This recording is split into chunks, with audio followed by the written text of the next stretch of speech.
It begins early last year when Joe Biden, as one of his very first acts as president, brought the United States back into the World Health Organization. We saw this, we thought, why would Biden be so anxious to do something like that? At the time, we assumed it was just part of his larger de-orangification effort. Trump had pulled the U.S. out of the World Health Organization, so Biden had to do the opposite. Childish, but that seemed like a fair explanation. Still, it did seem a little weird because there aren't many international bodies that are more thoroughly discredited than the World Health Organization, particularly after COVID. It's a laughingstock. There's one thing it's not good at, it's public health. Since the very first cases of the coronavirus were reported in Wuhan, the WHO slavishly ran interference for the Chinese government and did it in the most cartoonish and obvious way. First, WHO claimed there was no evidence of human-to-human transmission of the virus. Remember this? They cited Chinese officials who were obviously lying, and we now know they were lying. Then, when it became clear the virus probably came out of a Chinese government lab, WHO sabotaged the investigation into the origin of the virus by appointing a gain-of-function researcher to lead the investigative team. Pretty shocking if you think about it. And to this day, the WHO still has not acknowledged it did any of that, though it definitely did. Instead, they've continued to praise China's response to COVID as, quote, transparent, which is the one thing it's not. It's almost amusing. But again, it's weird if you think about it. Why would Joe Biden want to join a group that every informed person laughs at? Well, more than a year later, we think we know the answer. The Biden administration is very close to handing the World Health Organization power over every aspect, the intimate aspects of your life. So imagine the civil liberties abuses that you lived through during the COVID lockdowns, but permanent and administered from a foreign country. Here's what we're looking at tonight. This January, the Biden administration submitted a series of proposed amendments to something called the International Health Regulations, the IHR. Now, the Biden administration's amendments, along with those from several other countries, will be combined to create a new global pandemic treaty. We need a pandemic treaty. That treaty is set to be adopted starting this weekend in Geneva at the World Health Assembly. Now, the full text of the treaty is not yet finished, but a WHO working group has summarized what it's going to look like. The document begins by promising to restrict the WHO's authority just to pandemics. Calm down, it's just pandemics. Quote, WHO Secretariat to play the leading, convening, and coordinating role in operational aspects of emergency response to a pandemic, end quote. So don't get paranoid. Someone needs to coordinate the pandemic response globally because it's a global problem. Got it? Settle down, conspiracy nut. But here's the catch. The World Health Organization gets to define what a pandemic is, when a pandemic is in progress, and how long a pandemic lasts. Then you read the fine print and you realize the WHO will have total authority over emergency operations in the United States if there is ever a, quote, public health emergency. Huh? What qualifies exactly as a public health emergency? Well, they don't define that. But they get to decide what a public health emergency is. And then they have total authority. You can see where this is going. Now, the Biden administration has made certain that unelected bureaucrats at the WHO have total authority to declare and define public health emergencies. They did it explicitly. The White House eliminated a provision that would have required the World Health Organization to, quote, consult with and attempt to obtain verification from the state party in whose territory the event is allegedly occurring in. So, as originally written, they couldn't do anything without the permission of their member countries' governments. But thanks to the change that the Biden administration pushed, effectively, there is no limit at all on WHO's power. And then it gets worse from there. The treaty also mandates a, quote, whole of government and whole of society approach to pandemic preparedness. Think about that. Every society is always preparing for a pandemic, and that means there will not be a moment ever when the WHO doesn't have operational control over so-called public health matters in this country. Now, what's that going to mean exactly? You've already guessed it's not really about public health. It never is. But before we tell you what exactly it's going to mean, you should know that none of this is going to be optional. Thanks to an amendment from the Biden administration, the treaty contains a provision for a compliance committee. Ooh, there's always the stick.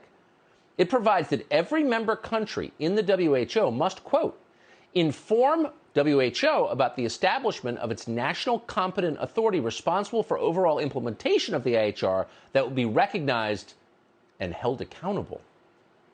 Under this treaty, WHO members must enforce orders from the WHO. They have to act as the heavies for the WHO, and if they don't, they'll be sanctioned. The White House is going to be the muscle for the director of the World Health Organization. So who is the director of the World Health Organization? Well, that would be a former member of Ethiopia's Marxist-Leninist party called Tedros Adhanom Ghebreyesus. He once led the Ministry of Health in Ethiopia. He's not a physician. But as the head of the Ministry of Health in Ethiopia, for political reasons, he covered up 3 cholera outbreaks, the opposite of what he's supposed to do. He wrote off cholera as simply acute watery diarrhea. Again, he's not a doctor, so maybe he didn't know, but he did know. He did it for political reasons. Those outbreaks were taking place among disfavored groups. Then Tedros tried to appoint Robert Mugabe, the racist murderer who ran Zimbabwe into the ground, as an international goodwill ambassador for public health. Now, at the time, Zimbabwe was the poorest, most mismanaged, most racist country in the world. And yet Tedros thought he should be a goodwill ambassador for public health. These are some of the reasons that Tedros, needless to say, is a close friend of Tony Fauci's. So Tedros is really an outstanding person. I've known him from the time that he was the Minister of Health of Ethiopia. I mean, obviously, over the years, anyone who says that the WHO has not had problems has not been watching the WHO. But I think under his leadership, they've done very well. Yeah, they've done very well. He's an outstanding person, that friend of Robert Mugabe's. And because he's such an outstanding person, we are days away from giving him operational control over our government's public health system, the one that you pay for and thought you controlled in this democracy. So what will this operational control mean? Let's be specific. Right off the bat, the treaty demands, quote, national and global coordinated actions to address the misinformation, disinformation, and stigmatization that undermine public health. Oh, here we go, right to censorship. People are criticizing us, and for public health reasons, that can't be allowed. If you criticize us, people will die. So you saw yesterday that the Biden administration, in the face of universal laughter and derision, had to fire the head of its new Ministry of Truth. But they found another way to do it. Quote, WHO Secretariat to build capacity to deploy proactive countermeasures against misinformation and social media attacks. Oh, are you following this? So they're going to get to censor anybody who doesn't agree with what they do as they control the intimate details of your life. And they will control those details. Under this treaty, the World Health Organization will get to establish vaccine passports and regulate travel. World Health Organization will, quote, develop standards for producing a digital version of the International Certificate of Vaccination and Prophylaxis. Okay. So you may be thinking, well, it's just about COVID, and I went along with mandatory vaccines and vaccine passports at the time. How bad could it be? First of all, if you went along with that, you should be repenting right about now. But it's not just about COVID, because WHO will be in charge of, quote, the digitalization of all health forms. World Health Organization will also, quote, share real-time information about travel measures. So you're going to find out exactly when you're allowed to get on a bus or train or airplane. Or how about your bicycle? Will they regulate that too? Maybe. Now, the World Health Organization has sought this authority for years. Of course, who doesn't want more power? Here's Tedros back in April of 2020. People in countries with stay-at-home orders are understandably frustrated with being confined to their homes for weeks on end. But the world will not and cannot go back to the way things were. There must be a new normal, a world that's healthier, safer, and better prepared. Okay, so there's a guy with a long and documented history of subverting public health, who is clearly a liar, who is acting as an agent for the Chinese government. And you have to ask yourself, did I vote for that guy? Is he one of my elected representatives in this democracy? How did he get power over where I can travel and when? Good question. And it's not just lockdowns that man, Tedros, would be able to dictate. The World Health Organization would also assume total control over vaccine manufacturing and distribution. We're not making this up, by the way. According to the document, WHO would create a, quote, truly global end-to-end platform for vaccines, diagnostics, therapeutics, and essential supplies, shifting from a model where innovation is left to the market to a model aimed at delivering global public goods. And we're not making it up. That's a verbatim quote. It actually says that. No more innovation, centralized control. According to the treaty, those vaccines and essential medicines, because it gets better on every page, will be distributed not on the basis of need, but on the basis of equity. Equity is, quote, it says, critically important for global health, both as a principle and as an outcome. That's what the treaty declares. Therefore, the World Health Organization will ensure, quote, equitable and effective access to vaccines, therapeutics, diagnostics, and essential supplies, and for clinical trials. And that means, again quoting, healthcare workers and the most vulnerable will have priority access.